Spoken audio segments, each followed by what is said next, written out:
I'm giving no fucks. I'm giving no fucks. Everybody sucks and I'm giving no fucks. I'm giving no fucks. I'm giving no fucks. Everybody sucks and I'm giving no fucks.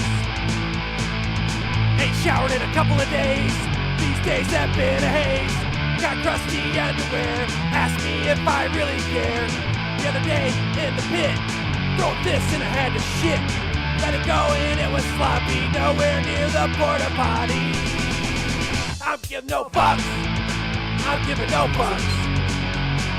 Everybody sucks and I'm giving no fucks. We're fucking live. No What's up, dudes? I'm gonna start doing this show every week. I haven't completely figured out what to call it yet, but my good buddy Jared here has been talking to me about doing this for a little while, and basically I'll just come on here and talk shit, shoot the shit. Might talk about I don't know, uncomfortable stories, Uncomfortable stories, uncomfortable opinions, uncomfortable everything. Yeah. So it makes what's up, turds?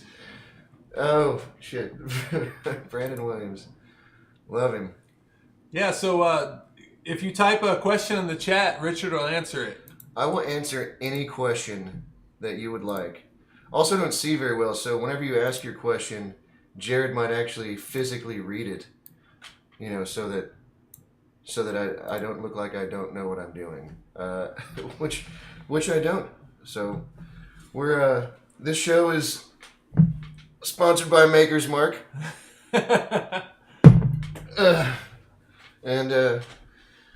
Well, I guess we might dive right in if there's a question or anything like that anybody needs to be asking. I guess we'll start off with what's my life been like, maybe last few Yes. So let's where do you want to start? Do you want to start right after you got out of jail, or do you want to talk about like the last 6 months or so? Man, I mean, last 6 months or so, it's been ups and downs. I've had some, sorry, I keep getting fucking distracted by the goddamn feed over here. Last 6 months or so, it's not been that interesting. I've been playing some Wee Beastie shows. I've been, playing some Unmarked Grave shows. I've been writing very much.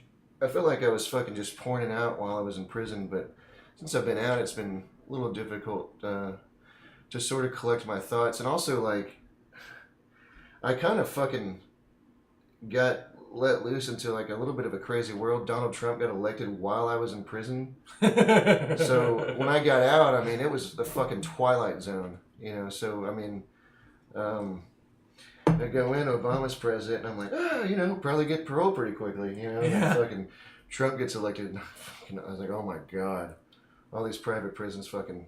We were supposed to wear MAGA hats, but I couldn't find them. Couldn't find a MAGA hat, got a Denton County Brewing hat on right now. That's pretty much my favorite Denton County establishment, unless it be the hamburger place. You are growing a pretty kick-ass beard, dude. I'm looking forward to a future as a Civil War reenactor. We're going to have to change your name to Beardy McDenton. Beardy McDenton. I get called a hipster sometimes because of this shit. I'm like, I don't know what's going on. What are you fucking talking about? Who's a hipster now? I'm sorry, I can't hear you over my Arcade Fire playing in my ear. So, the Nora Jones is also playing in the other one, so... Oh, man. My eye rolls. Arcade Fire, one ear and Nora Jones in the other, yeah. It's called a hipster in stereo. Yeah, Tom Cochran wrote me a lot while I was in prison, put money on my books and stuff, well, I mean, it was him and Julie, and they...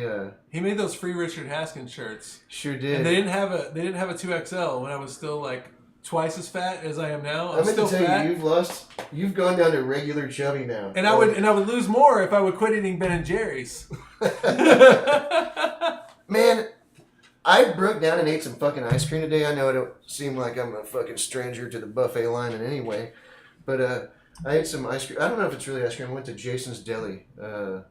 My boss, Andrew Heim, took me to Jason's Deli. We were working. I hit the fucking salad bar, and then I realized they had soft serve.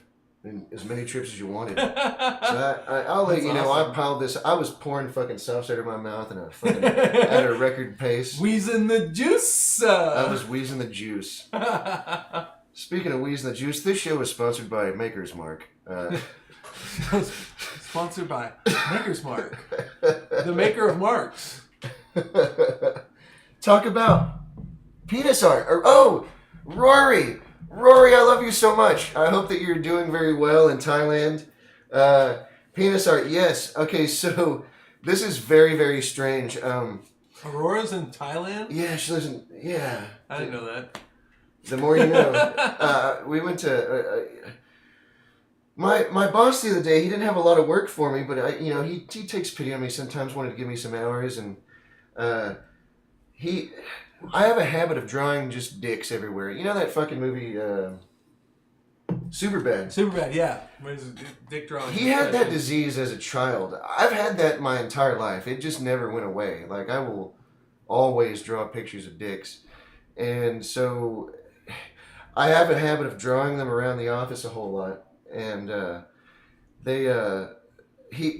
he just finally, the other day he was like, "Do you think we could sell any of these on eBay?" And I was like, "I don't fucking know, but let's see." Yeah. Let's so see.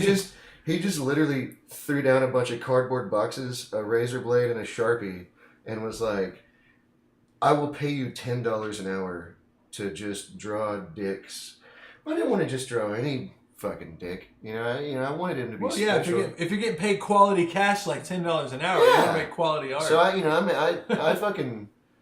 I drew dicks, invading, the D-Day dicks on the beaches of Normandy. There's dicks jumping out of planes. There's dicks like in the boat. There's even one little dick crying like behind one of the little barricades, and then I just kept going on with that. I drew Abraham Lincoln as a penis, and it said foreskin and 7 years ago.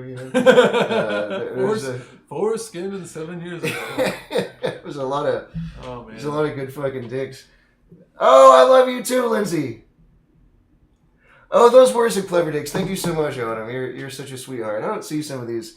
Look, it's Mark Zimmerman. Oh my God, Mark Zimmerman. Tony Snow just chimed in too. Tony Snow, where's he at?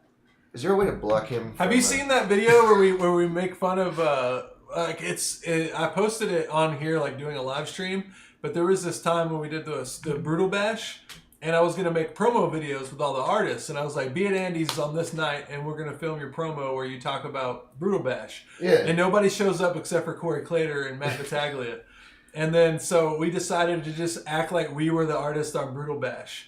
And so he's like, so Matt Battaglia pretends that he's Tony Snow, because I guess Tony Snow was DJing or something. So he's like, "Yo, what's up? This is Tony Snow, a.k.a. Tony Two Cups. Yo, Richard Haskins, if you out there, you better not be out there." I used to find Tony Snow, I used to be really, really off-put by him until I found out that he was, seriously, for real retarded. And now he's an inspiration. He's a hero. Did you know I'm kind of retarded too? That's what I hear about myself. Yeah. Which was funny is you did the Dentonian article about my video, and you were talking about how this. No, I was in jail when that happened. Somebody else made that because there's 3 or 4. I got so much fucking shit for fucking writing for the Dentonian. Well, I mean, because I created it. Yeah. But there's all these articles coming out while I'm in jail. Even before I was in jail, there's 5 or 6 fucking people writing for it. And every time somebody wrote something that was offensive, they're like, "Oh, that fucking Richard Haskins." So fucking pissed off, so livid about it. Oh, man. Yeah. So, yeah.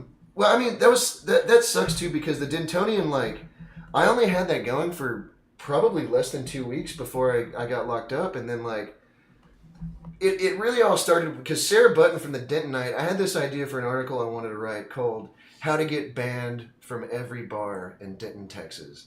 And, I was like, I'd pitched that, and, the Observer, was probably going to run it, but it was kind of, not really, it was more like an opinion piece than it was an article, Yeah. It was kind of like gonzo journalism, Yeah. And so I'd written it, and I gave it to Sarah Button because she wanted to run it for the Dentonite, and she simply refused on one ground. She would only run it because one of the stories in there was me getting banned from. Is there still a Dentonian? I'm not even sure. But she wouldn't run it because of a story that I told in there that I got banned from the lab, and this is a fucking true story, I swear to God. I walked up to Andy Bostic drunk as a fucking skunk one day, and I told him, not day, let's be honest, it was nighttime. Let's be honest. The sun gave up and left. I walked up to Andy Bostic and I just said, hey, has anybody ever told you that you look like George Clooney with Down syndrome? And he was just like, out. And I was like, no, I just bought this beer and they took the beer from me, like, and like, but I told that story in the fucking article, and she was like, you can't put this Down syndrome part in here, you have to change it. And I was like, but that's what happened. Like, that's a quote. That's a quote. It's not a pretty fucking quote, but it's like, it's what happened, you know? So it kind of turned into, I don't know, like, so then I was like, well, fuck. I was like, well, fuck you. I'll fucking run it my fucking self. Like on the internet, like on videos and stuff like that. A good example, Tim Pool was on Joe Rogan, and they're wanting to talk about how Sargon of Akkad got banned from Twitter or whatever. But he said something pretty outrageous, and he's like, what did he say? And Tim Pool's like, I'm not saying it, because someone will take a YouTube video and take it out of place and like, oh yeah. By the way, feel free to just cut whatever you want from this and make it seem like I'm like the worst guy ever. I'm basically the boogeyman of fucking Denton right now. I mean, it's been that way for a while. Dark, eerie music, the boogeyman of Denton. Yeah, I mean, dun, but dun, dun. It's well, let's face it. I make it pretty easy. I'm an easy target. I say inappropriate things, and I do inappropriate things, most particularly on stage, but I sometimes do them off stage. But I live a lot freer than most anybody else, and I just believe that, like, if you I don't know, I just feel like if I pretended to be something that I was not in my art, then it wouldn't be art, it would be something from me, and so, like, I'm not going to be on the fucking Disney Channel anytime fucking soon. It's like, you're kind of one of those guys too when you're doing a show. Like, a lot of the stuff that you do is something that everyone else can't do. Like, they just don't have it in them. And but deep down inside, they kind of feel that way. Whether they don't necessarily feel like running around in underwear and like bumping into people and rolling around the floor, but they feel like getting out of there, having an out of body experience, I guess. So, like, a lot of times to go watch your show, it's kind of like an energy release. That is true, and like I really think that, like, I mean, the audience participates in it, just as much as I do. I mean, I can't tell you how many shows we've had where the audience has taken their clothes off too. So I just feel like, well, I mean, here's the thing, like, let's be honest, if a really frail, mousy girl were to expose herself on stage during her art piece, she'd be called brave, but I do it and I'm a misogynist, Oh, so yeah. it's like, I mean, that's the truth, though. We're shaped pretty similar, so I would say you are brave. Dude, I'm not going for sexy here. I want to be off. This is actually a layer of courtesy fat. I absorbed a twin in the womb, and if I get too skinny, you can see his face right here. So it's I'm fat for you. That's why I'm fat. We should get, like, in uterus tattoos of, like, some, like, hideous looking kid. People get tattoos on them because it says something about them. In utero. That's what these layers of fat say about me. Like, I don't like fruit, So it's just, I don't like fruit. That's ridiculous. I'm not a fruit bat. Oh, Rory, she says I'm mostly harmless. I am mostly harmless. Yes, that's. I can sometimes be. I've worked sound at your shows. I've played shows with you dating back to like 15 years ago at least, and I've never ever seen you harm anyone. So there's nothing harmful about what you're doing. I actually get way more harmed on stage than like the audience gets harmed. Like that shit. I wake up with fucking bruises. Do people ever take carte blanche to, like, oh, he's doing this gimmick, so now I could just kind of like abuse him? Yeah, that actually happens. It's a regular thing that happens. I get groped on stage a lot, whether it be my ass or my dick. or any of that stuff. In fact, that's how I met Amber Showalter. You know, Amber Miller. That's how I met her. She was. There's a video someplace like of her. She was like slapping me on the ass on stage and like sticking her hand in my butt. Like I didn't know how to handle it. I was married at the fucking time. My fucking wife was watching, so I didn't know what to do. So we're in the middle of a song, so I just turn around and grab her and like, listen, you fucking do that shit again. We'll throw her off the stage. And sure enough, you know, I mean, everybody's been drinking. I wasn't personally pissed off about it, you know. Yeah. So she starts fucking with my ass again, and so I just grabbed her and I threw her off the fucking stage, and people caught her, thank God. But I saw the video. That was a few years ago, but well, more than a few years ago. Jesus. Oh man, people, you know, I know a funny, good like someone getting hurt at a show randomly. Do you remember when Justin was running Andy's? Yes, I do. Okay, when I first started working at Andy's, like I think I wasn't even a sound guy yet. I was just booking shows. I brought Ethan over there to Andy's. Like, dude, come check it out at Andy's. I think you were playing. Mark. Yeah, you were playing, so I brought Ethan out to come see you play. Yeah. Right? Yeah. Ethan's moshing. Justin is just doing manager shit. So bro, I know exactly what happened. He fucked Ethan up. Did he knock the shit out of him? Ethan was just moshing. He was moshing and he picked him up and chunked him at the stage, and Ethan hit his head on the stage. And if I'm not mistaken, he had a cast on at the time too, right? I don't know about that. But Justin did go check on him, like, oh, dude, I'm sorry. Dude, Justin, yeah, but he had one of those, like, fuck you looks on his face. Like, I never liked that guy. Like, I mean, in recent years, we've sort of, like, made up. He works over at Mulberry, I think, last time I fucking... Yeah. But you know, at the time, like, I mean, I remember being on the fucking stage, and I'm like, I'm trying to fucking play a punk show, and I'm playing a punk show, and I'm getting worried that my goddamn audience members are getting assaulted by the fucking staff. Yeah. I mean, that was how fucking problematic it was. So, the people that don't know Ethan, it's Ethan Coatney. He was my guitarist. Ethan the Heathen. Still is. Ethan Sleazy Smith show dates coming up. Anyway, they are in July. Anyway, so Ethan weighs like $120. He's a little skinny dude. He weighs nothing. And Justin, he's not huge by any means, but Justin is built like a rugby Look player. at this fucking bullshit, MAGA Haskins. Look at that. It says Denton County fucking Brewing on it. I fuck Donald Trump. I fucking hate Donald Trump. I don't know why you leave if you have any kind of goddamn conservative beliefs, you get fucking lumped into that bullshit. So what if you do? You know what I mean? Like I don't have anything against anybody that, you know, if they think he's a good president, then, you know, I don't have much to argue against it. It might get my cousin out of jail earlier.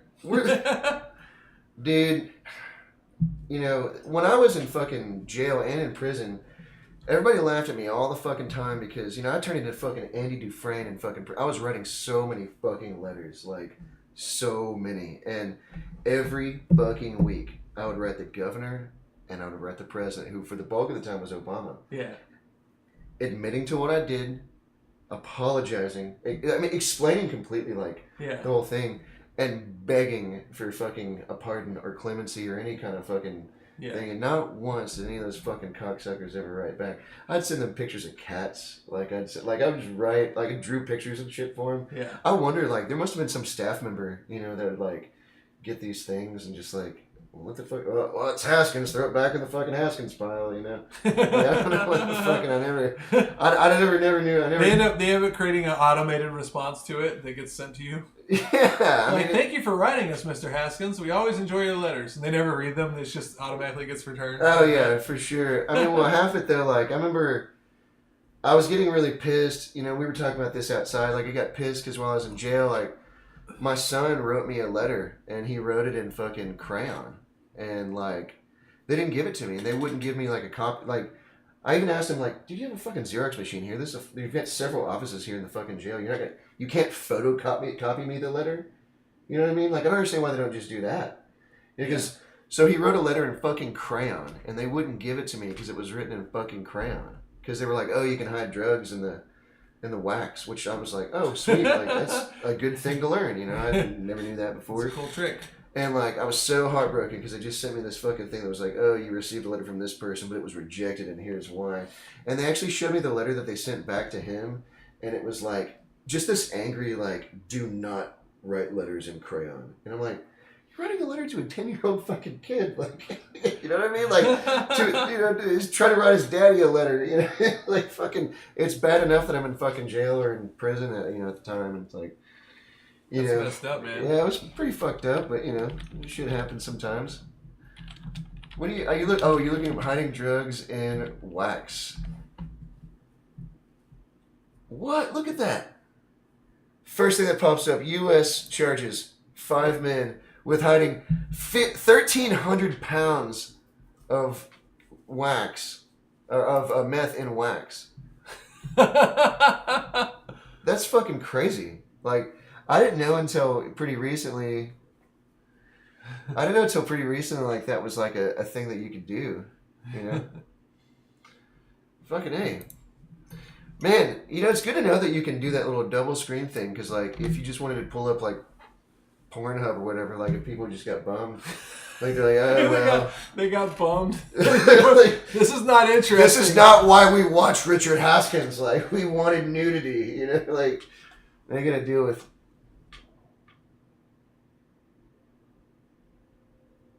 Shitty artwork to begin with, and hope it flops in the long run, but why uncircumcised? That's your favorite? They feel best? Huh. Chris Rogers. I don't know. What's your opinion on it, Chris? Yeah. Yeah, no shit. I mean, to be perfectly honest, I only know my own circumcised man junk. Dude, it's 2019 and somebody just jumped on me for not drawing uncircumcised penises with my circumcised penises. Yeah. Like, why aren't you including these? Like, that's where we're fucking at, folks. Wow, okay. That's fucking... Yeah, I do need glasses, Rory. I usually fucking... Actually, the only reason why I got glasses was to get my driver's license. I otherwise don't wear them because, Yeah, just wear mine for a second so people can see, like, Richard with glasses. Oh my God, you are blind as a fucking bat. Yeah, dude, I'm legally Jesus, blind. titty fucking Christ, dude. I can't Look even at this see shit. The screens. I can't, dude. That would give me a headache to walk around with shit like that. That's fucking great. Zimmerman, what do you say? Getting it at both ends. The thing is, there's such a delay on here that, like, by the time I read what's being written over here, and then by the time I actually, like, can address it, like, I'm like, what were they even talking about? Like, what was that? Yeah. I mean, I kind of remember. Just throw really, like, penis art. Yeah, just throw. We already talked about the dick art, but just throw out there, like, maybe just some fresh subjects. That. Oh, okay. That's. Dude. Yeah, you can see the amount of the delay on there. You can see where you were doing whatever you're doing with your hands. This is so insane. I got fucking 3 screens fucking looking at me. I don't know what one of them was doing. I know this one I can get porn on, and these two were just fucking running at different fucking time periods. So I don't fucking know, like, either let's go ahead and pull it. Chris Rogers, you still work for the fucking Dentonite? Let's go ahead and see what your most recent fucking shit on here is. I don't think he works at Dentonite, does he? He used to. He used to be at the meetings and shit. Oh, okay. I can never tell where I stand with the fucking guy, because sometimes, like, he's all nice and shit, and sometimes he... Oh, that's a great picture. That's a great picture of the Millennial Falcon. Oh, Chia's on drums. Let's go to the monitor. Millennial Falcon. Holy fucking shit. I went to high school with Chia. I went to nowhere... Or I didn't go to high school with Chia. Chia was in Evan's band, and they played at my high school.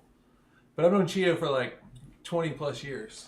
Probably the most stoic drummer I've ever fucking seen in my whole life. Food, culture. Huh. Go figure. Well, that's enough of that. I don't want to give them any fucking free advertising. Hey, look, it's old Jason Terry. I love you, Mark Zimmerman. We're making quality jokes, but the delay is fucking it up. Listen, you can blame fucking Zuckerberg for that one, because... What? Art? Is there another place called Art House spelled that way? Did there used to be one called that? I don't know. Dude, we've been how long have you been playing music in Denton? I think my first show was like early 2000s. Huh. Go figure. Yeah. Let's go ahead and take a Maker's Mark instant replay on that one. How long have you been playing it, Denton? I've been going to shows since like '96, but I think I played my first show in Denton in 2001 or 2, something like that. Oh, and then I played my first show ever in Tucson, Arizona, with Unemployables, which is pretty much the Faps now. Oh wow. I think my first show ever in Denton would have been in 2000, December 14th of 2000. It was with the Wee Beasties too, so I guess we've been a band for fucking 19 years now. I played one of your first shows with you at Rubber Gloves. That was the first Rubber Glove show. It took us years to get into Rubber Gloves. Like, people don't understand. Like, Rubber Gloves, like, towards the end of its fucking existence was like this, like, community, art space, that was really open-minded. But, dude, when we first started fucking playing, you had to know somebody at Rubber Gloves. You had to, like, find... and then I think finally whenever Heather Years started booking it, remember she used to... I think she might... Last time I saw her was at... Back in the day, Johnny booked all our shows. So I didn't communicate with anyone. And then whenever Webb started running Rubber Gloves, that's the first time I started booking shows myself. Who got us into Rubber Gloves was Mike Wiebe from the Riverboat Gamblers. And, at the time, like, they became kind of a big band. But then, like, at the time, I wasn't really a Gamblers fan. I was a fan of his other band, Kid Chaos. And, like, truth be told, I mean, we totally ripped them off. I mean, like... what's the coolest Denton band ever that no one ever talks about? The Sillies. The Sillies was a great band. The Sillies is an absolutely great band. Then you had the Stickies. I remember we played a show one time with this band from Louisville, and I was like, there's a band from fucking Louisville? And they were called the Stickies. You remember the Stickies? Yep. It was a chubby guy sang for him, and it kind of inspired me a little bit. I don't know. I haven't always been fat. I go up and down, and I've been in an up period this last half of my life. I've been in an up period. That's hilarious. Yeah, but the fucking man, what were some other great bands back then? You remember 10% Effort? Oh yeah, 10% Effort. Yeah, that was cool. Yeah. I didn't see them, but I have like flyers with their the name classics. The Classics, Ethan was in the Classics. Dude, yeah, Ethan was the later part of it, yeah. Yeah, but that was Marcus, Brady Holler. Yeah, Brady Holler. Brady Holler was Gus one of the Guts. Street Dogs later on, which was a pretty big band. My God. Yeah, I remember whenever he got... Dropkick Murphy singer. I remember when he got in the Street Dogs, his first... He went on a little tour with them when he first fucking came back here into Denton, like... I remember when he came back in, he had eyeliner on. And I was like... Who the fuck is this guy? Like, Green Day had they'd started wearing eyeliner and shit, and I was like, bro, if that's what it takes, like, that's what it takes to get to the top. I'm glad I'm here at the bottom. Like, fuck that. If I was built differently, I would have totally ran with that. If I wore eyeliner, I would look like the Fat Crow. Like, I would look like, I feel like I'd look like, remember Fat Sting? Yeah. What did you think about, just wrestling talk real quick, what did you think about Sting's original gimmick with the fucking blonde, spiky hair, like the scorpion? Surfer Sting's my favorite. Surfer Sting, but then you had like the Crow Sting where he just like hit people with a bat. I grew into that and I finally grew to accept it, but when he ended up doing Joker Sting, I was like, all right, are you just going to rip off movies with your gimmick now? I want all of you to know that Bret the Hitman Hart, his finishing move, everyone calls it, the sharpshooter. Yeah. But that's not what it is. It's the Scorpion Deathlock. That is Sting's move. Okay? Did you ever play that game on PlayStation, the WCW Nitro or whatever video game on PlayStation? Yeah, I did. Whenever you click, no, the only thing cool about it was whenever you... The 64 version was the best. When you hovered over, because it was CD-ROM, so you could play videos, which we take for granted now, but... So PlayStation's game, when you hovered over the character, when you picked it, it would cut their promo, like a quick promo. And it would be like, Sting was like, I'll put you in the Scorpion Deathlock. I'll put you in the Scorpion Deathlock. I'll just get you. Surfer Sting. Thank you, Nathan Lewis. Nate Dogg. Thank you. Surfer Sting was the fucking And shit. then you hover over Scott Hall, and he's like, "Hey, Chico, you want to take a ride on the outside?" Hey, I kind of call that cultural appropriation. Because... Okay. Well, wait, no. I don't know if it's cultural appropriation. Here's why. Because Scott Hall is mimicking Al Pacino, who's Italian, who's playing a Cuban guy. Yeah. So it's like, if you're... now you're getting into some fucking territory where you're like... Multiple layers, Which one is inappropriate? Like, is it inappropriate for Al Pacino to do that? Or is it inappropriate for Scott Hall... who's clearly not Cuban. It's a turtle standing on a turtle standing on a turtle. Yeah. Eventually you get to the real world. Yeah. God. This shit's so fucking confusing nowadays. Oh, dude. Fucking Mad Dabber, Mark Zimmerman, you are the fucking shit. You're absolutely right. That is the best goddamn WCW game. So that's what they call the AKI engine, right? Those games I was talking about. Yeah, those are AKI. AKI engine is the type of the games they were. So you had WCW versus NWO World Tour, and then you had WrestleMania 2000, WCW NWO Revenge. What was the other one that was on there? I don't know. WWF No Mercy. So all those games are all on the AKI engine. Jabari English, thank fucking God, he just checked in. Yeah, Jabari English is here just in time for us to talk about the AKI engine. So, you know what that is, Jabari. Jabari on Safari. You know what I'm talking about. Yeah. Is there another thing that rhymes with that? Because I'd like to make it... Damn. I'm usually pretty good at giving nicknames. Jabari on Safari. I've been saying that for years. You can ask him. Jabari. Do I say Jabari on Safari? Jabari and a Ferrari on a Safari. Oh, Jabari's on Safari and his Ferrari. For real. And do you remember that old restaurant, Barry's? Barry's. Used to... eating a cannoli from Barry's. That's probably gone like a little too far. We can Tap the joystick to do the special. Oh yeah, dude! Fuck yes, that's exactly like... So there was a tournament pretty recently over at Killers, and someone had asked me to be in it. It was like in WCW versus NWO 64 tournament. And they asked me to be in it, so I fucking joined it, and but then it occurred to me that I always beat that game, but the way that I beat it is like the chicken shit heel way to beat it, to where I don't actually pin somebody and count 1, 2, 3. We'll take sponsored by Maker's Mark. Happy St. Patty's Day almost. And then so I'll basically whip somebody out of the ring. Once they get on the other side of the rope, hit them, right? Yeah. And then I'll whip them up the aisle, right? Yeah. With a count on, right? Mm-hmm. Beat the fucking... But you wait till it gets about 6 or 7 to do it. Yeah. Pepper the fucking piss out of them out there. And then when it gets about and then 6 just count, run back throw into the them, ring. And then if they're already worn down, then they'll get into that at this tournament there were so many great matches, but every time I fucking played, people were so bummed. They're like, another fucking count out, Which I'm sure people feel that way in real wrestling whenever you're watching a fucking count out happen. You're like, but there's a little bit more drama. I used to go to this promotion in Dallas that was at a hotel convention center type thing. And Iceman King Parsons was kind of the big name there. Bro, Keith Kovalik, that's the guy who brought the fucking Von Erichs whenever I had them come in fucking... Whoever was booking it, whoever was writing for them, was really obsessed with trying to build up the wrestlers as being really even in their skill level, right? So he would have it'd be 5 matches and 3 or 4 of them would go to time.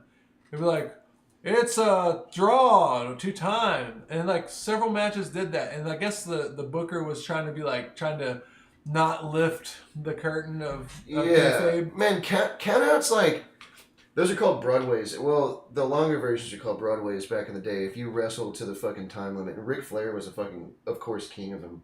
Yeah, you know what I mean. How many 1 hour long matches did Hulk Hogan ever have? 0. He never had a fucking one.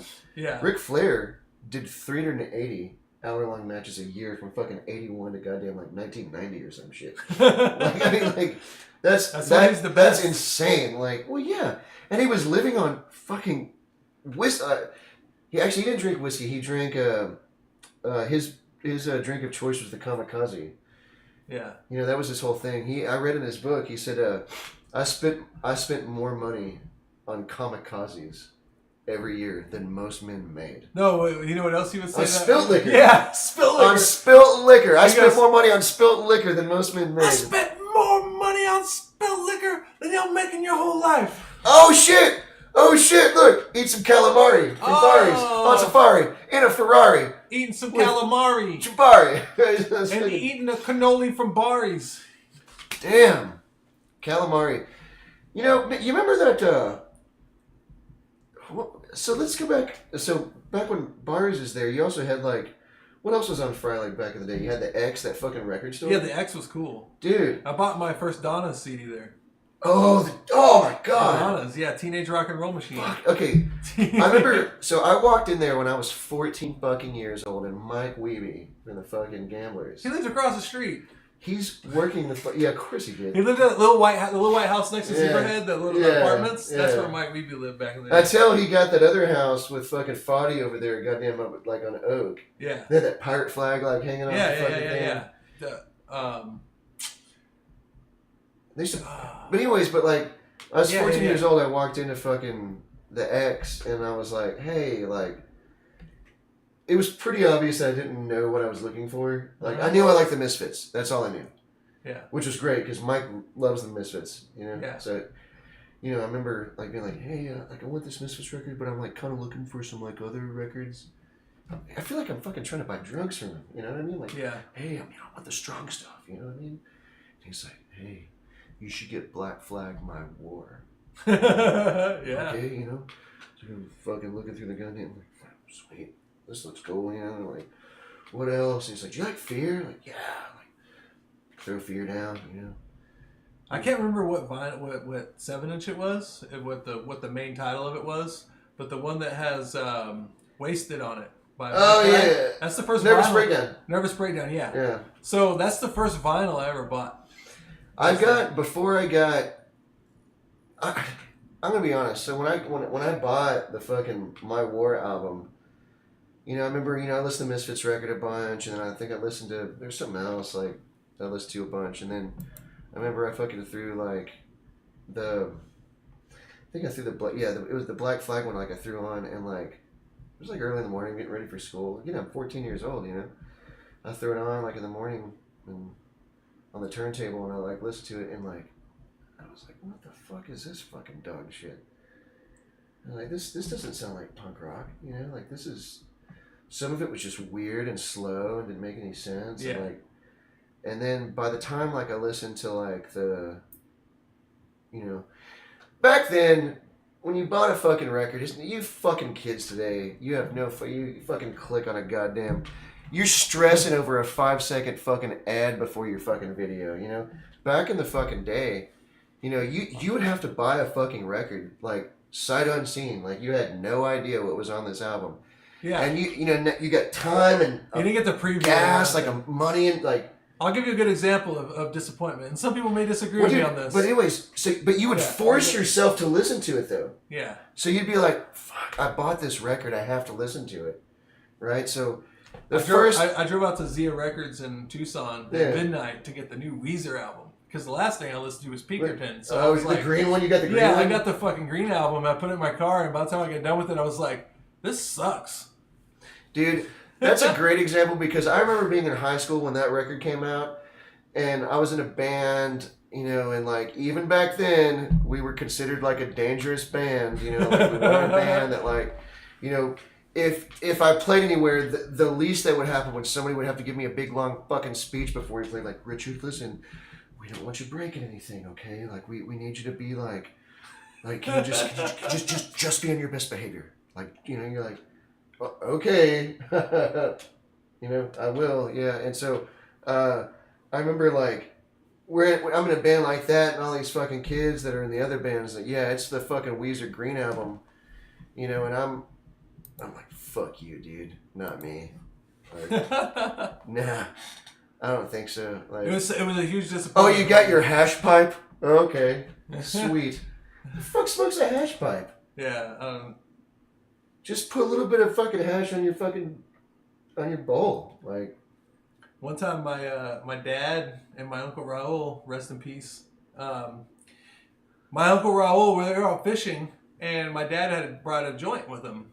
And at some point, they pulled out the joint, but he dropped it. He fumbled the joint, and it fell in the bottom of the boat. And you know how as you go fishing, you get a little bit of water in the bottom of the boat. Yeah. So the joint was wet.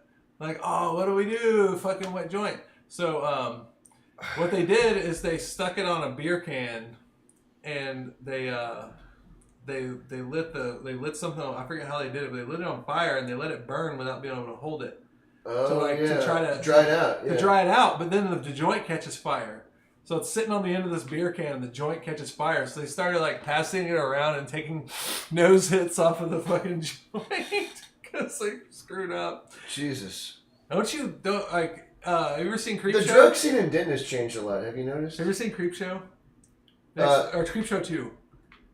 What? No. No, I've not seen Creepshow. Well, anyway, they go swimming out to a raft, and all of a sudden they got joints, and they're on the raft. I'm like, they didn't even put it in bags or nothing. But anyway, go ahead. That's a very fucking good question. I know that you might not even be watching anymore. Sarah, that's a very good question. Okay, who's better, the Four Horsemen or NWO? And I will tell you right the fuck now, the best is the Four Horsemen because it was totally organic. Okay? Because you got to start, right? So you got the Nature Boy Ric Flair, World Heavyweight Champion, first and foremost. Secondly, you've got Arn and Ole Anderson, the fucking World Tag Team Champions. Then you've got Tully Blanchard, the fucking U.S. fucking heavyweight champion. And all four of them are part of this fucking gang beating the fucking shit out of Dusty Rhodes. They're beating the fucking shit out of Magnum TA, you know. And it all happened organically. They never named themselves. It all came from a promo. Arn Anderson, one day, they were all four standing in front of the fucking camera. And Arn Anderson was trying to think about, you know, all the negative things that they represented, you know, all the terrible things they represented. And finally he said, into the camera, he said, the only time that this much destruction has happened by this few people, you have to go all the way back to the Four Horsemen of the Apocalypse. And he threw up four fingers when he did it. After that, you know, the NWO was a fucking complete, I mean... I was a hardcore... I was a member of the NWO. Like, I was a member. Like... Alright, here's an example. Alright, so I was such a mark for NWO. No, dude, I'm not saying the NWO isn't badass. Oh my god. This is Jared. Oh my god. Jared in high school. You have to see this. This is a must-see. This is a Maker's Mark exclusive. Alright, here comes Jared, and I think I was like 16, 15, maybe. I don't even think I was old enough to drive yet. But I'm wearing Jinkos, and I'm wearing an NWO shirt. Yo, everybody out here in Orlando, I want to know if you bowdy and rowdy. Woo! Oh my fucking... The next video pulled up is Michael Jackson on Lee. Oh my god. That's how this goes, you know. Holy shit. Did you see that fucking Roseanne interview with what's his name? Joe Rogan? No, the fucking other guy, the long-haired rapper guy. I want to say his name is don't even click it, just roll it over. What's his name? Yeah, it's that one, but I don't know what the motherfucker's name. Oh, wait, I forget what his name is. I watch his videos sometimes. He's kind of boring to me now. Oh no, that's Owen Benjamin's video. What the fuck is Owen Benjamin? You don't know who Owen Benjamin is? Anyway. No.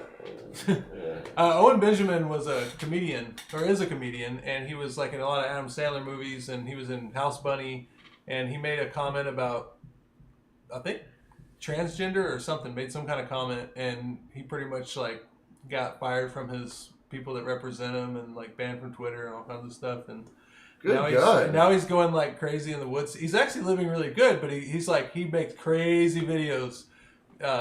Sometimes sometimes he makes a lot of sense, and sometimes he just spirals and he goes really nuts. My God. Oh yeah, it was some more comments. Oh shit, Daniel Garcia. You know, for anybody who doesn't know, you know, Daniel Garcia, he lived in he's from Denton. If I think about the oldest friend that I've probably have in Denton, I mean, we were friends like in 4th and 5th fucking grade. I remember going to his like fucking 10th birthday party. Oh, so he's like a Denton school Yeah, district. real, like, legit. Yeah. They lived in Hong Kong for a while. I got involved in the fucking movie business. Because I grew up in Louisville. That's They where I actually ended just up had... back there all the time. I saw some article about him recently, but he's finally starting to get his due. He's a fantastic fucking actor. He does a lot of character stuff, but... Who's that? Daniel Garcia. Oh, okay. This guy that just commented right here. Oh, okay. Nice. It's great to it's honestly like, Does he have and I will say that's one that's one thing that I really really really love about Denton, Texas, is that like, it's just that like, okay, so when I first moved here, and I didn't come here by fucking choice, like, which none of us did, I guess, right? I did. Okay, well, I mean, I was trying to be deeper than that. Oh, I was saying, like, okay. none of us asked to be here. You know, like, well, anyway, so like, when I was 10 years old, like, you know, my parents got divorced when I was like 6, and then when I was 10, my mom like met some dude at happy hour, Yeah. like one night, and he was like, "Well, I live in Denton, right?" And so then they fucking like brought him. Then they brought he brought her and consequently me and my sister to live in Denton, and I grown up in Denison, Texas, my whole life, which was like, my family had been there for 4 or 5 generations. Like, by that point, I mean, seriously, it was like a long time. So, and so when we came to Denton, like, I was like, this fucking place sucks, dude. Like, fuck this place. You know, because we lived on the outskirts of town. I didn't know anybody. Believe it or not, I had a really, really thick, like, hick Texas accent, you know, so I'd have to walk up to motherfuckers in Denton, like, "Hi, I'm Richard Haskins. How you doing?" Like, you know, and like, you know, and so everybody made fun of me, and everybody picked on me, and like, and then like, as I mean, it was so bad. Do you remember whenever Home Alone 2 came out, and fucking Macaulay Culkin had that little talk boy thing? Yeah. Like, where you could record yourself and shit, right? So I would literally, I got one of those for Christmas. I would record myself talking and then listen back to it and try to listen through the hick shit that I was saying. And then I would correct my own fucking accent, you know, because I was so afraid that people were going to make fun of me, you know? And then, so then, about the time that, like, later that's happening, you know, like, you know, a hateful, angry kid, like, you know, like, what do you want for Christmas? Like, I want a fucking guitar, and like, for you to fuck off, you know, that's like what I want, you know. Yeah. Like, so they give me a guitar, and then like, and I just sat in my room just writing, you know, and then, you know, I kind of started getting out there and like finding out other people who were playing music, and about that time, like, I was like, oh my god, there's shit's on my doorstep, like, there's fucking art and music everywhere. You know, then I realized that, like, there was all these bands that were even, like, before me, like, that were, like, all around, and, like, there were bands that were happening, like, at this time here in Denton, and, like, that just completely blew my mind, you know? Your life kind of reminds me of a Screeching Weasel song. I'm not going to play it, but I'm going to look up... Just send it to me, man. That'd be great, like... Well, I'll just kind of follow it up. But, you know, I will say, so, like, you know, at that point, that was one of those things, like, in my life that, like, I mean, honestly, if I'd had to go through my parents getting divorced and staying in some fucking little shitball, redneck, hick town, I probably would have ended up shooting everyone and then myself. But instead, what happened is I came to Denton, Texas, where it was like, oh, no, everybody feels like that sometimes. Like, you can just have this little outlet. Like, you can just play music and make art and do these things, and it can be totally weird, and we'll totally like listen to it, you know. So I was like really dumbfounded by stuff like that. So this song's called The Scene, and what you were talking about reminds me exactly of these lyrics. And he's talking about, I am here not by my choice but by my birth for so many years. I doubted my own worth. It's no coincidence I ended up where I'm at now. I'm here to tell you that you can't kick me out because I'm a permanent part of the society, the blackest sheep amongst a crowd of them. I'm not the glue that holds the scene together, but I have arrived here by way of dirty looks and rejection and head-scratching shrinks and frustrated parents and teachers, just like so many did before me and will after me. Go ahead and laugh at me. You can afford to laugh. I can't, because this is all I have. I'm not proud. I'm not ashamed, but this is all I have, and it's good enough for me. And I am through following your truth. I'm making my own rules, my own world, my own rules. You know what? That's great that you pulled it up, because that's basically exactly how I felt. You know, and like I remember like the first time I got like a little group of like a band or something together, like a little. God, I don't even know if these motherfuckers are around anymore. Cody had a show. That was the first drummer I ever played with. It was the first guy I knew that even had drums.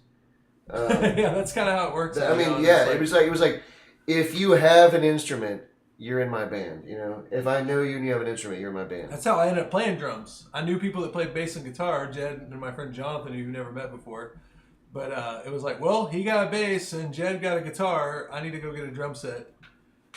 Wow. Yeah, like that was kind of that had kind of a profound effect on me, I'd say, because like, you know, even just getting to like musicians, like we're not all the same, but like there's a type. You know what I mean? Like we're not all the same, but a lot of us have a lot of the same things going on. You have like this like total confusion of like. Well, even like the biggest star musician probably has some sort of complex where they want approval. Absolutely. They want approval. Like I want approval. I wouldn't start a live stream if I want some kind of attention from somebody. I started playing music because my parents didn't love me enough. It's fucking truth. I mean, that's how I felt, I guess, at least. Hey, dude, Greg Barks is here. Let me tell you a good Greg Barks story. All right, go ahead. Greg Barks and I, one time, we were kind of basically doing the same thing, except for, like, not a lot of people were watching us. Sitting around drinking, you know, just fucking kicking it. And Greg goes, I gotta go to the hospital. I was like, fuck, are you okay? He's like, go with me. All right. What? So, you know, I drive him to the hospital. We get there. You know, he complains of rectal pain. You know, that's seriously, and I'm fucking worried about him. Yeah, yeah. He's a big guy, you know, he's getting up there in age, you know. Uh-huh. Like, my God, you know. Finally, I take him into a room and, you know, nurse comes and talks to him, you know. Said, well, you know, the doctor will come see you. And I'm like, hold the motherfucker's hand, you know, worried about him. You know, finally, doctor comes in, asks him to bend over, takes a look at his ass, and Greg farted right on this doctor's finger, like right before it fucking goes in.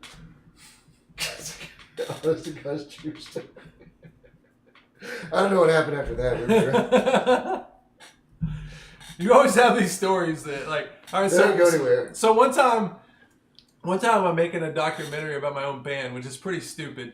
But so I'm making a documentary about Sleaze's Fist. Oh, I remember this shit. I go to Black Bottle Recording Studio where Richard's running his own business over there, right next to where a Brave Combo spot is. Believe it or not, I used to be a highly sought after audio engineer. Before Michael Briggs, by the way. Whose drum mixes aren't all that great. So I show up and he like sits in front of his console where his console's behind him, like the sound engineers always do on the documentaries. And we start talking about Sleaze's Fist, and he starts making up stories about band members, like just these really ridiculous stories. He goes, so one time I entered Ethan into the Kentucky Derby. No, he goes, one time Ethan entered me in the Kentucky Derby. Richard is saying that he got entered in the Kentucky Derby, and he said that so Ethan's riding me, right? And then all of a sudden I break my leg, and Ethan pulls out a pistol because he's gonna put me down. And someone from the crowd out in the stands yells, "Don't shoot him! He's human!" So like I'm trying to get like a serious like what was your impression of the band? You played with us early on when you were starting out, and blah blah blah. And then like these are the stories. And then he says Ethan has a toenail on the end of his dick. And then he goes, he has it styled. I swear to God, Ethan Coatney. Yeah, Ethan Coatney has it. I swear, on my mother's grave. Has a toenail on the tip of his penis. Hell yeah, Black Bottle. How to start a fight. Holy fucking shit. Yeah, that's right. Jared recorded there. He was in How to Start a Fight, dude. That was a really cool record, man. Dude, that's the thing, man, is like, when you're a musician, which I'm sure that you can totally attest to this, like, you're going to see and be around bands that you are completely shocked, you know, aren't getting over that wall. Because, dudes, there's this fucking wall that you have to get over. Mm-hmm. There's this, like, you know, pretty recently, one person and there's really multiple walls now, but, like, there used to just be, like, the one, but, you know, now you're big, but now there's all these different things because of the internet and stuff. Like, well, you're kind of famous, or, like, you're moderately famous, you know? Like, so, but How to Start a Fight was one of those bands that, like, I was really shocked didn't get over the wall. Yes, C-list. Yeah. C-list, darling. C-list. Hey, look, it's Brad Ray, Jordan Ray's brother. Can you talk to these people for... Hey, guys, I'm going to have to go piss real quick because we've been drinking... I'm going to have to take a Maker's Mark break. Give me just a second, and I'm going to go piss. I'm going to go pee outside. No, just go in my bathroom right there. No, I'm going to smoke a cigarette while I'm peeing. What? Nah, you're good. Okay, I'll pee in here. Yeah, just pee here. We'll wrap it up soon. We'll smoke eight cigarettes. Like, we're gonna have to evict you because this weird homeless guy was peeing off your balcony. That won't happen. I should act like Garth whenever he's like he's alone on Waynesboro. He's all like, what's happening? Pretty cool. So what I do instead is we'll go do this. All right, dude. So here's the thing. When the lights Go down in the city,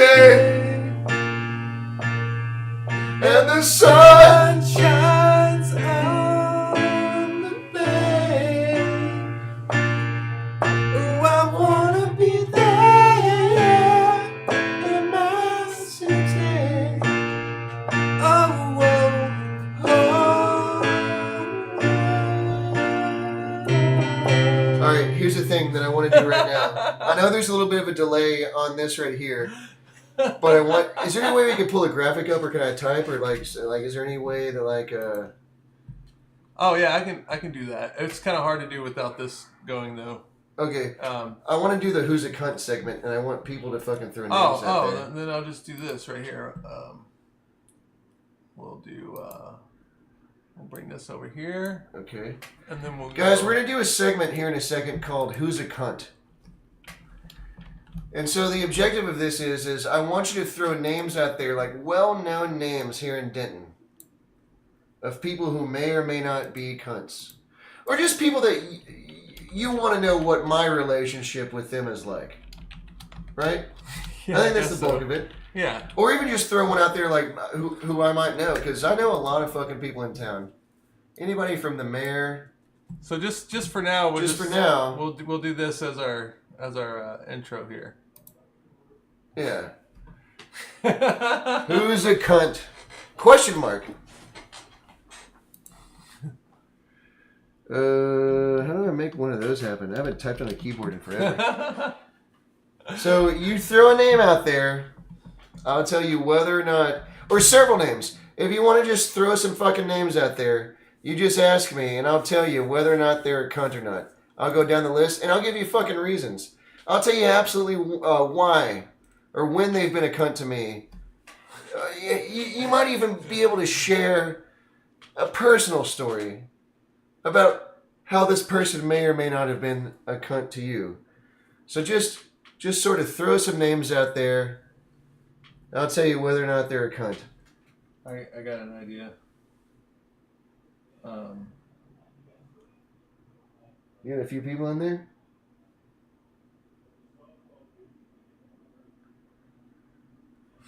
Okay. So the name that was just thrown to me is Amanda Service.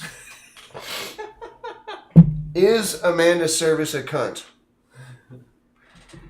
Let me tell you before I answer this, there are two types of cunts.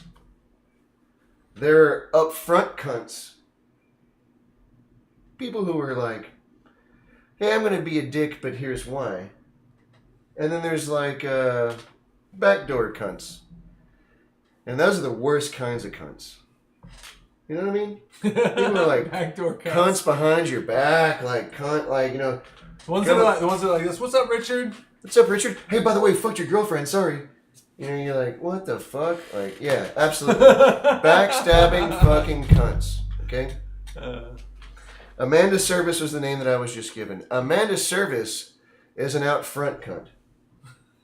Okay? Yeah. Amanda Service is like, she's one of those motherfuckers. She's a ride or die. She's one of those motherfuckers that, like, if you're on her fucking team and if she's on your team, there's not a whole lot that she wouldn't do to fucking, be on your fucking side, right? But if you cross her, you know what I mean? If you cross her, she's one of those, then she might become a backdoor cunt. But that's only if you cross her, you know what I mean?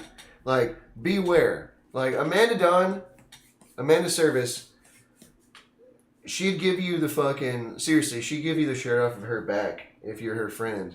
But if you're her fucking enemy, like, watch the fuck out. Serious? Yeah, that's absolutely true. That's my fucking assessment. So when she was running for city council, I had some pushback. I made some she pushback. She had gotten such... Dude, they fucked with her so much, dude, on that shit, dude. They fucked with her so fucking much, man. But I made some pushback towards some certain things. Like, I don't think I was too unfair about it, but it de-evolved, right? And then time went by after that. And then I'm at Andy's one night, working, and she kept making looks and signals at me. And it was like, is she fucking with me or is she being cool? Here, see. Let me zoom into that. Oh, yeah, I can't really zoom in. So oh, I got you. I mean, you can do... fuck it, don't worry about it.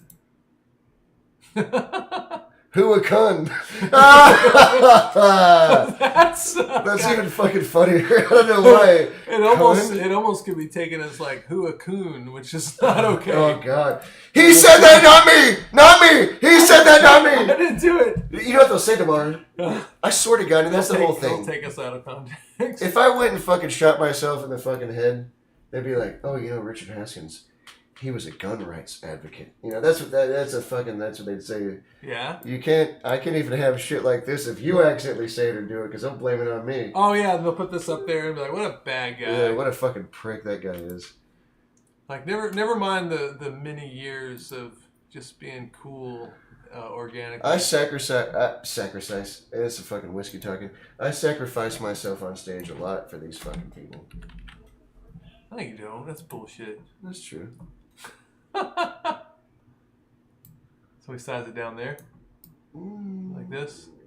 I mean, we're just really tiny now. We're really tiny now. Hi. I am the man in the box. Oh man, we've gone a fucking full solid hour. Yeah, full hour already. But no, so she kept signaling and kind of fucking with me, right? Yeah. And then she kept escalating it to where like eventually I was up like in kind of a corner, like right, where like the entrance to Andy's is. There, it's kind of a box that dips into the bar. I like to be the man in her box.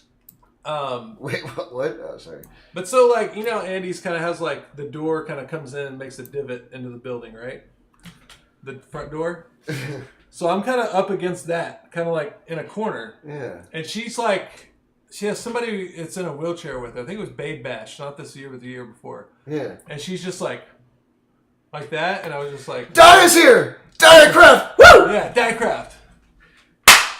That was that's the only high five that we've given this whole time, and that was over you. Honestly, you're the best fucking frontman in fucking Denton. Besides old Dick Haskins, of course. You're the best fucking frontman in Denton. I saw her play a show. It was so cold outside. It was an outdoor show. She was playing so hard. Bro, after the first song, there was fucking steam coming out of her hair. Like, it looked like some Blackbeard shit. You know what I mean? Awesome. Like remember how he used to light lit fuses in his fucking beard during battle? It was like, what the fuck? Like, shit blew my mind. Like, and she was so ferocious. That's awesome. Fucking love her. Fucking love her. Yeah, every time I've talked to her, she's awesome. Yeah. No I've shit. only seen videos of her band though. I haven't actually got to see. They're pretty goddamn good. Didn't they change the name though? When that part of the when that They're the main Millennium band- Falcon, I believe. Well, they changed the name though. Maybe she'll chime in. Is it called?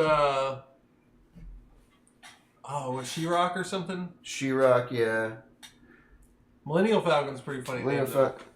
Hey, look, it's Katie McBride. I could tell you some crazy shit. Let me finish jail my with service McBride's. story because Okay, this is go. a great Yeah, story. service, yeah. It's great. Which, by the way, if she sees this, like, no more ill will. I don't care. She This- wouldn't have a it bad word to happens. say about me because I wouldn't have a bad word to say about her. Shit happens. I moved on. But anyway, so like, she's giving me the finger, and then she comes up. She goes, "You must think I'm a real piece of shit, right? You must think I'm a real piece of shit." And she kept saying it. And she's in my face, and I'm like, "Yeah, right now you're being a real piece of shit because you're in my face. So yeah, you're a piece of shit." And then she starts flipping out and screaming at me, and we say a bunch of shit to each other, like, and it basically, I was just like, "Look, if you can't leave me alone, you're gonna have to leave." After a while, I was like, "You need to get out." And then finally, I'm like, "You're out." And I start texting Jeremy Dean, and I'm like, "This bitch needs to get kicked out." So he comes down, and tries to talk to her, and he's like, "You can't yell at our customers." So I'm like, she cornered me. Like, I eventually just gave in. Dude, that's I the shouldn't thing. have done it. That's a fucking thing, dude. Like, it's all about fucking And I was perspective, like- and that's what sucks about it. I was like, I've been working for Andy's for 3 years at this point. How many people have I yelled at? You know what I mean? Like, she pissed me off. Like, I fucking lost my cool at her. You know what I mean? But she wouldn't leave. So eventually got to where Blake calls the police, right? And so, like, the police show up, and they tell her that they're going to take her to jail if somebody doesn't come get her. Oh, wow. Right? And so she's like, "I don't need to go anywhere. I'm friends with Sparky. I'm having lunch with him tomorrow." And then Blake's like, "He's out of town this week." Oh, my God. And it was like this big fiasco. Listen, here's the thing, though, dude. Like, At this point, though, when you're under that... water under the bridge. Yeah, when you're, like... And I'm just going to say this right now. I mean, I'm, you know, we're being watched or whatever, but, like... Would be. So, what is it? Jared, I've said fucking mean things to you. Yeah. I've said, like... I didn't ever want you to take it personally just because it was like a fucking, you know... like, that... Passion is a strange thing. Yeah. Right? Like, passion is one of... Passion... And that's what makes you a human being, is like having passion. And like, sometimes in the heat of passion, you're gonna just say some mean, fucked up shit. You know what I mean? It might even be prolonged and seem calculated or like. That's what that whole moment was. I mean, like. It was like. And it might not even be about the person that you're even talking to. It might be some other Well, because shit, we already like, had a little bit of animosity. Yeah. And I didn't even think it was that big a deal. But when you And then that night it exploded. And after she messed with me enough, Sparky has friends. No, he does not. I don't know if he has friends or not. Hey, check this out. This is a Maker's Mark exclusive. Sparky can kiss my fucking ass. Sparky, right here, buddy. Sparky can kiss my fucking ass. Fucking, I'd show you my balls because I want him to suck my balls too, but not out of any pleasure, just out of that like degrading thing, you know. Yeah, that and like I think you can show your ass on. You can show your ass on a on live fuck, stream, yeah. but you know. People will call me brave for this. Your balls and your if you put your balls and your dick on the internet, darling, they're gonna take you off the air. Yeah. God damn, Jared. I feel like we've done a pretty good show tonight. But a good show. Yeah, it's been pretty good. So whatever you guys think, the idea is that we're going to do this every Thursday evening.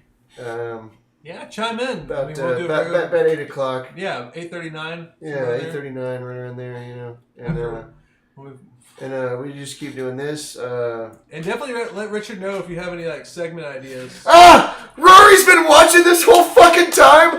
Holy shit! She was watching the beginning and now she just chimes in with like fucking like, "Oh, your ass was the payoff." Yeah. Oh my god. Fucking yeah. And I love you, Amber. Anyways, I think we're gonna wind things down here because I want to close on one more thing. So the last stream I did, I talked about your post where you were talking about putting your energy into the show, and if you're the opening band, like set the bar for the rest of the show. yeah.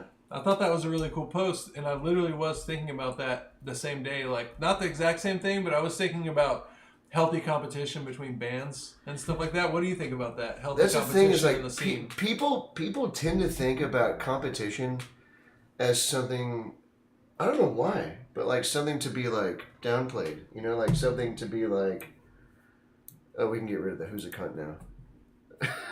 Already fucking, I've already discussed that, I suppose. Healthy competition is like, I mean, that's the backbone of like any healthy society, you know, like why shouldn't you want to fucking try to be better? Like, otherwise, you know, you're going to like, I mean, Jared, even a competition with yourself. Yeah. Do you want to better yourself? Do you want to be better tomorrow than you were today? You should always try to be better. Well, wait a minute. I'm sorry. That's competition. You're competing with yourself. I'm sorry. You're competing with yourself. So, you know, this is. I'll just kind of sum it up this way. And it is that same way. When you're on a show, or even when you're playing in a band. Well, like, think about the other bands in town. So when you see what somebody's doing, don't rip it off, but try to say, like, I want to do something that makes people go, that was cool, but this was even cooler. That's Not the thing. to snub the other band. You want to challenge them. Challenge. Yeah. And, you know, we actually, a prime example of that, man, like, probably one of the better shows I've played recently was even just our last show. It was us, a band called Playboy Man Baby. That's a good name. And then a band called Oakley Dokley, which is the fucking Ned Flanders themed fucking metal band. And like, when we played, you know, when we played that over at Three Links, they, you know, we went really hard. You know, when we played, like the fucking audience, like, because you know, like, I'll be honest, like, there's like 900 fucking people there. Like, maybe 12 people were there to see us. You know what I mean? Like, everybody else was there to see the other band. Or bands. And so I decided, well, fuck, you know, this is their audience, but, you know, fuck them, you know, like, I'll go hard. So we played hard, you know, spilled fucking beer everywhere, like, poured beer into people's mouths, like, girls are fucking taking their shirts off, like, dudes are taking their shirts off, like, a giant mosh pit, like, the whole thing. And I remember when I got off stage, like, I fucking high-fived the fucking next band, you know, and they went on, and when they came off stage, you know, and they were amazing, dude. They were such a great band. And when they came off stage, you know, they were like, "Hey, bro, I really appreciate it. You really pushed us." Yeah. Because we've been on this tour, and like all the opening locals have been like these bullshit, ultra serious metal bands. It's like, sweet, cool, you know, thank you so much, you know. And they're like, "Please come play with us in Reno. Please come play with us in Phoenix." You know, like whatever the fuck. And it's like, sweet, cool, yeah, down for whenever, just send us a date and we'll do it. And they, and then once Oakley Dokley played, they even stepped up their game really hard. You know, even during the Oakley Dokley show, like the you know, the band between us was like, dude, these guys are fucking going crazy tonight. Like, they're usually not doing this, you know? Yeah. And to me, and the audience just ate the whole fucking thing up. And that's the thing, dude, is it's like, your job, it's like the Ric Flair thing. Your job isn't to be the best person that night. Your job isn't even to be the best band that night. Your job is to make the best fucking show happen that night. You know what I mean? Mm-hmm. And like, if it means pushing a little harder to get that band to push a little harder, if it means doing this or that, like... The same thing happens in wrestling. Oh, absolutely, exactly. Right? So, like, for example, we went out... like, one time we went out to Henderson, Texas to go wrestle these other people we didn't know. Yeah. Like, back in the day, we used to do backyard wrestling. And we would get in internet forums and converse with other backyard wrestlers. Yeah. And then they would invite you to come out to Amarillo or wherever they were at and come to our town. Come over, yeah. And we would meet up and wrestle. Sometimes we'd rent a whole ring and all kinds of stuff, right? So we meet with these guys in IWA, and we show up, and these guys are fucking doing swantons off of a trampoline onto the ground, like, whoa, oh yeah, for sure. Bam, God, and we're just like, ground bumps are the worst, dude. And but what's weird is the ground in Henderson's much softer than the ground here. The ground in Henderson's like clouds. It's really nice. Oh fuck, dude. So we just went insane. Like, everybody would just amped. Like, once we saw the first match between the local guys, we just like, it gave us that fire to do better. Rory Wynn, you fucking just said some shit right there that blew my mind. You're absolutely right. Competition is king. Monopoly is for fucking cunts. Yeah, so example of Government's, by the way, the biggest fucking monopoly. So example of a monopoly was there was this band in Tucson called Pasta Rockets, and I don't know who they knew or who they were family with, but every time a big band would come through the Rialto Theater, the big venue, yeah, like no that was effects. the name of the big theater from where I was from. No, in Texas, Texas, it's called the Rialto. No, it's a popular name for a theater. Oh, wow. But so No Effects and Youth Brigade's playing. Pasta Rockets are the opening band. Bad Religion comes to town. Pasta Rockets is opening. Aquabats are in town. Pasta Rockets are opening. Like they would always get that opening gig, and that's bad for the scene. Like, No shit. No, like if you're handling big shows, like I understand if somebody. That's drops one thing the ball, I really loved about Kurt Cobain. Was that like I remember like when Nirvana was going to do its first really big tour, you know, of the U.S. like a big tour, you know what I mean? He was like, you know, they were like, hey, we should get you guys to play with Guns N' Roses and like Metallica. That was going to be the fucking idea. He was like, what the fuck are you talking about? You know? Like, yeah. No, we're going to tour with Shonen Knife and Screaming Trees. Like, fuck you. You know, that was the fucking thought process. I think Mark. You want to elevate the people around you. It's not about acquiring. Mark Lanigan has the coolest singing voice ever, by the way. Oh, yeah. Trees. But, But it's not about acquiring that thing there. It's about bringing your fucking friends, and not just your friends, but people that you totally respect. Green Day did that too with Bringing them up. Pansy you know? Division. Oh, yeah, for like sure. fucking queercore band, and the record label was like, oh, that doesn't really fit with our trajectory for you guys. And they're like, well, we won't go on tour then. And they're like, okay, I guess Screeching Weasel and Pansy Division gets to go on tour with you then. My bad. Anyways, guys, I gotta smoke a cigarette. You've been. What's the name of the show again? What do we call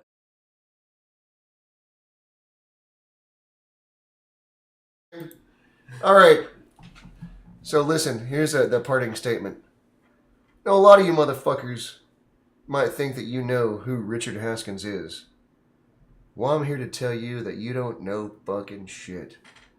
Richard Haskins is a man. Richard Haskins is a lover. But the thing that makes Richard Haskins the most fucking thing that Richard Haskins is a goddamn champion. And what does a champion never do? He never fucking quits. I love you guys. Hope to see you guys soon. Write me, send me some questions, send us some ideas for the next fucking show.